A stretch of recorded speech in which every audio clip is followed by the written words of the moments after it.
যুক্তরাষ্ট্রের ক্যালিফোর্নিয়ায় ভয়াবহ দাবানলে ক্ষতিগ্রস্তদের সহায়তায় এগিয়ে আসছেন সব শ্রেণী পেশার মানুষ। নগদ অর্থের পাশাপাশি শুকনো খাবার, কাপড় ও সুপেয় পানি ত্রাণকেন্দ্রে জমা দিচ্ছেন তারা।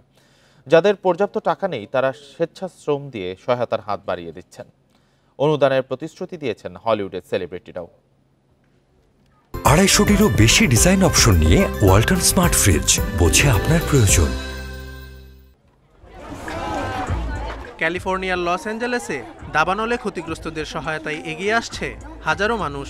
আর্কেডিয়ার সেন্টা অ্যানিটা পার্কে নানা ত্রাণ সামগ্রী নিয়ে জড়ো হচ্ছে তারা।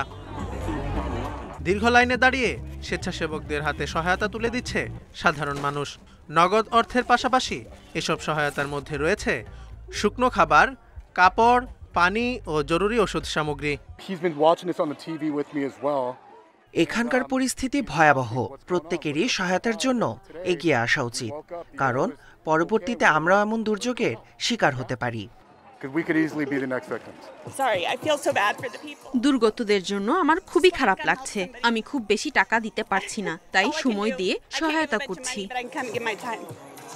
সামাজিক যোগাযোগের মাধ্যম টিকটকে প্রথম ফায়ার সার্ভিসের কর্মীদের জন্য নাস্তা সরবরাহের ঘোষণা দেন এক ক্ষুদ্র ব্যবসায়ী। বিষয়টি দ্রুতই ভাইরাল হয়। পরে সেন্টা অ্যানিটা পার্কে সহায়তা জমাদানের ঘোষণা দেন নেটিজেনরা। সেন্টা অ্যানিটা পার্ক ছাড়াও ক্যালিফোর্নিয়ার বিভিন্ন স্থানে ত্রাণ জমা দেওয়ার অস্থায়ী কেন্দ্র খোলা হয়েছে। অনুদানের প্রতিশ্রুতি দিয়েছেন হলিউডের সেলিব্রিটিরাও। এদিকে বাস্তুচ্যুতদের বিনামূল্যে খাবার সরবরাহ করছে স্থানীয় রেস্তোরাঁগুলো। Zobayer Hussain, Independent news.